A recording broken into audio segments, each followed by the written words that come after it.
Hey guys, subscribe for daily content. And if you're shopping for gear, make sure you check out the description for the newest items at some of the very best online retailers. There's also links for some of the items that I personally recommend. Thanks!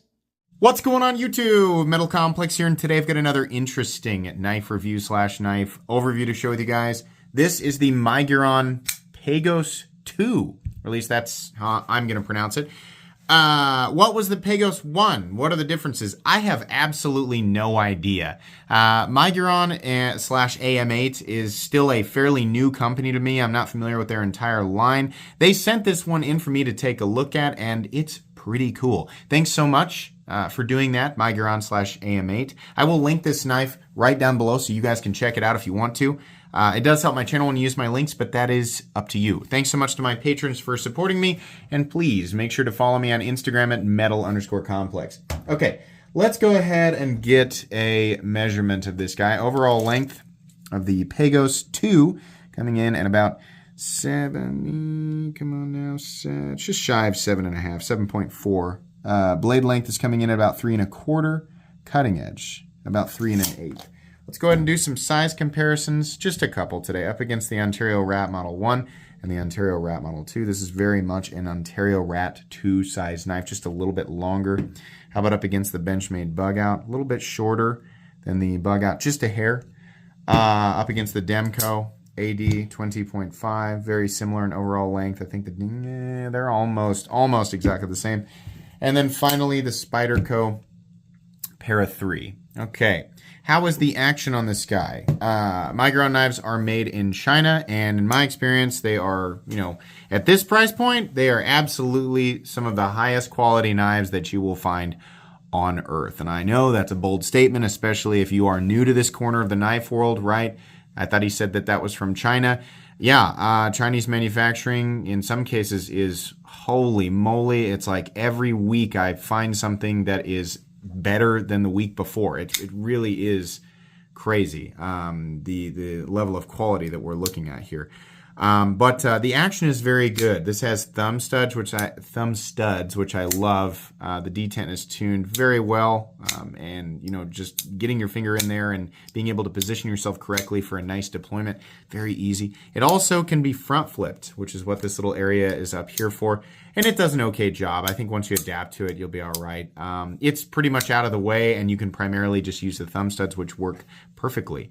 It's very easy to disengage the lock bar thanks to a nice cutout there, and it's been chamfered on either side. There's plenty of room to get in and approach it from the side, so that's nice.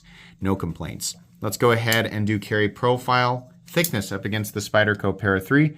It's about the same. These are contoured, but it's about the same thickness, length, and height up against the PM2 and Para 3. You can see here, this guy's really not going to be that difficult to carry. It's about the same overall length as the Para 3 when it's closed, nowhere near as tall, and obviously nowhere near the same size as the PM2. Let's take a look at the inside.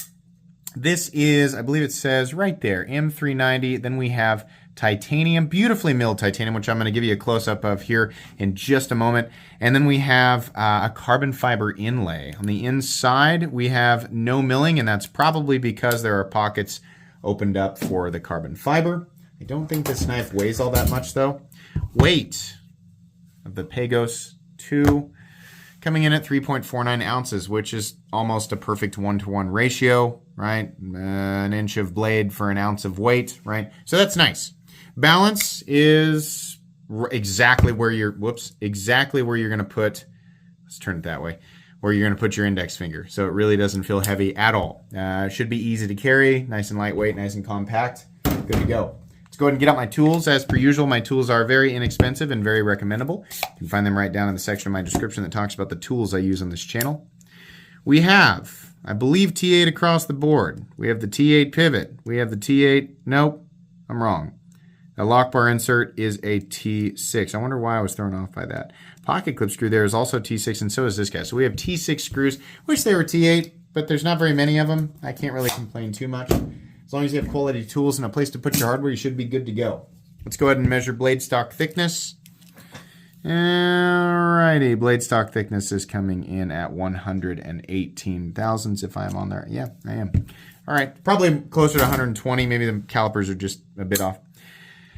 This is an example. You guys have seen me review Miguron knives before, and they don't make anything that is poor quality. Whether it's their budget knife, like their Valona is one of the most impressive budget knives I have ever seen. And then their higher end stuff is also really, really nice, right? Some of the stuff is better or worse, but in general, versus the competition, Miguron is making some of the nicest stuff on the market at this price point. Absolutely.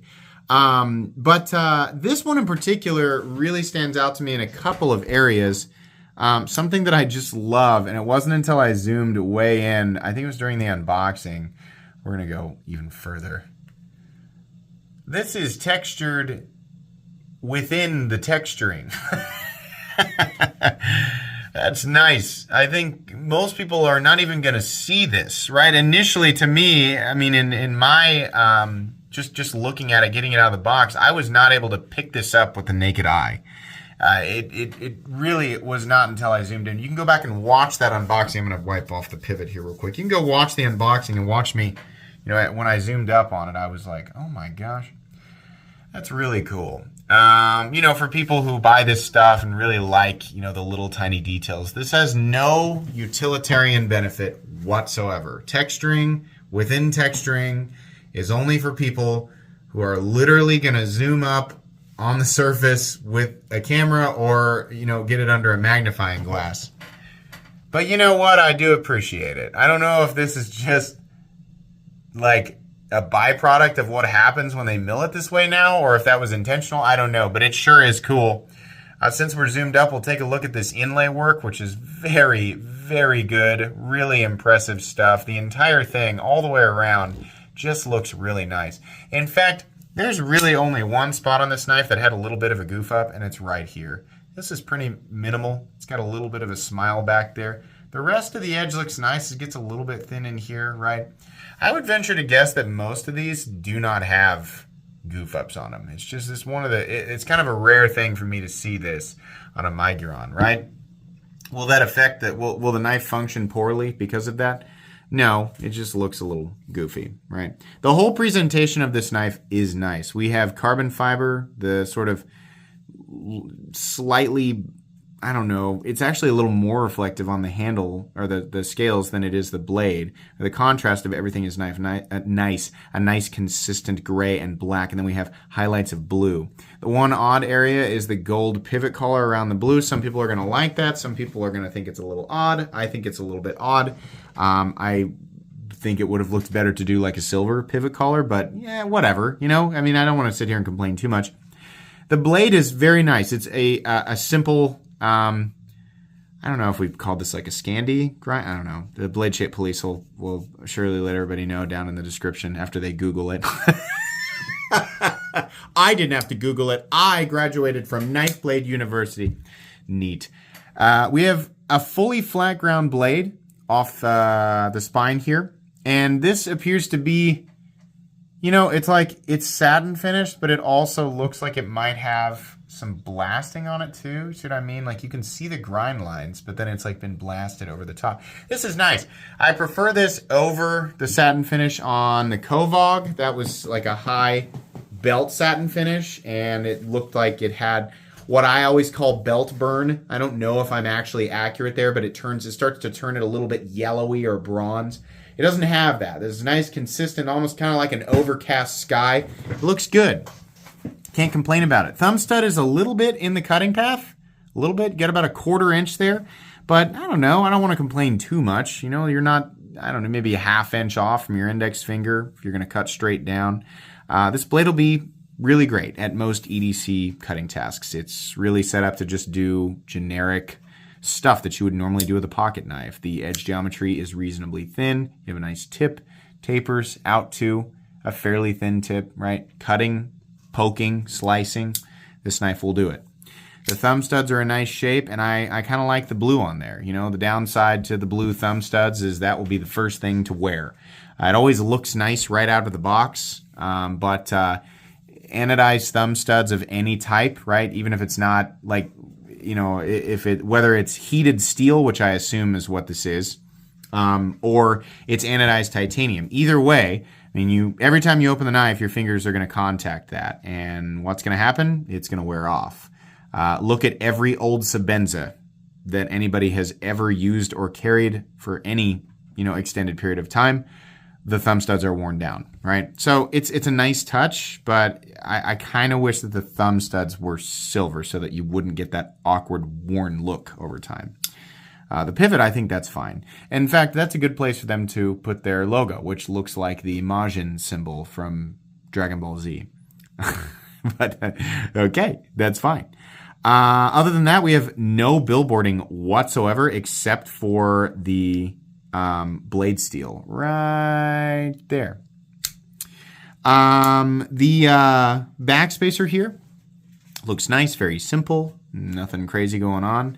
We have no lanyard apparatus whatsoever, which is a bummer for lanyard people and not an issue for the other 99.99999% of the population. We have a simple popsicle stick style clip that is milled, right? It's got a nice fuller down the middle. It's got a nice little ramp right here, so it should rise to meet most pocket seam thicknesses.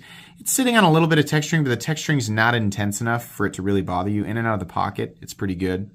No real complaints there. We have a steel lock bar insert that doubles as the over travel stop, so that's nice. We have a stop pin located in its usual position. No blade play up, down, left, or right. No lock stick, no pivot lash, and a nice consistent action in here. Nice detent, nice click there, and perfect centering. One thing I noticed with the lockup, you might have noticed it a second ago, if you just slowly open this up into the locked out position, oop, that lock bar does not seem to want to go anywhere, and guess what? Yeah, you can break that away. That thing is cut just a little bit too low. If you deploy it, then no problem. It locks up with appropriate geometry, right? But that space that it needs, right? This needs to go all back, and then this lock bar should be able to slide naturally into a safe closed position. Now there it did, but if I just slowly, watch. Right there. Oh no, now it's wanting to lock up. It's like it doesn't want to do it all of a sudden. Yeah. Did we fix the problem? Okay, maybe the complaint is no longer valid, but right out of the box, no matter how lightly you open this up, right, it should always lock out into the correct position. Maybe there was a piece of debris or something stuck between the back of the tang here and the stop pin, and it was causing the knife to not open up all the way. I mean, that, that could happen. Even like a tiny little piece of paper could, create to where the lock bar cannot slide fully into place. But as long as it's getting at least here, yeah, I can't disengage it anymore. Okay. I don't know. It fixed itself on camera, which as many knives as I review, I can't say that's the first time that that's ever happened, right? The only issue with this is that little smile right there, which is amazing to me that actually happened, because and it's kind of like a goofy little area right here. I would venture to guess that mine is a goofball. Now this was sent to me directly by Miguron, so maybe they didn't look at it right. I always assume that they're going to send me the nicest one they've got. Every other Miguron /AM8 knife that I have ever handled has had an absolutely perfect cutting bevel. Perfect, right? And then everything else is the same. So I'm going to assume that this is probably just a goof, which is, I have seen goofs from every single company. There is no company that is immune to goofies, right? It's just something that's going to be there. So maybe I got one. I really like this. This is nice. It's not something we've never seen before, right? We've seen the blade profile before. I've seen this general look many times. Textured titanium, contoured carbon fiber inlay, and some nice colorful accents, right? But an overall minimalist aesthetic. Yup, we've got those. Miguron's doing this very well, though. And to cap it off, the price is ridiculously competitive at $193. Every now and then I see a knife, that's a little bit better. I'll always reference the Max Ace Black Mirror. But I'm going to be honest with you, even the Black Mirror didn't have as much detail. This has an amazing amount of detail in it. An amazing level of manufacturing quality. Again, that zooming up and taking a look at that texturing. Let me get back to 4 times. That's just wild, man. That's really, really cool. I really like to see that. I have a feeling that Miguron is going to release something absolutely ridiculous. It really feels like they're zeroing in on doing something that has all of these elements, these really cool, the nice presentation, right? Utility, functionality, incredible manufacturing quality, right? I just feel like all of their stuff has been anywhere from 90 to 98% with me. This is, if you haven't figured out, I'm going to say is generally recommendable knife at $193. That's hard for me to argue. There are plenty of well-respected Chinese OEMs releasing, like I said in the Kovog review, basically exactly this for at least $50 more, in some cases upwards of $100 more, which is insane, right? This is reasonable though. More than reasonable. I think it's very fair. It's a recommendable knife all day. I am, after handling so many things from this company, I'm really waiting for them to just blow my socks off. They're one of those companies I said a long time ago that I was going to keep watching, and they're doing essentially what I expected them to do. And so the bar for them is I'm holding it a little bit higher because I'm like, good, you're doing this. Like, now really, the bases are loaded. Let's bring them on in, really good stuff. So, this is going to go on my most recommended knives playlist. I will link it right down below, the knife, so that you guys can go and check this out and check out their other stuff while you're there. So thanks again to Miguron/AM8 for sending this in for me to take a look at. Please make sure to follow me on Instagram at metal_complex. If you enjoyed this video, leave a like. If you'd like to check out my other content, I do, of course, have lots of videos of knives that are either expensive or inexpensive that I do or don't like, so check those out. And if you enjoy all my content, go ahead and click on that Metal Complex logo right there and subscribe, because there's definitely more coming. Thanks again for watching, everybody, and have a great day.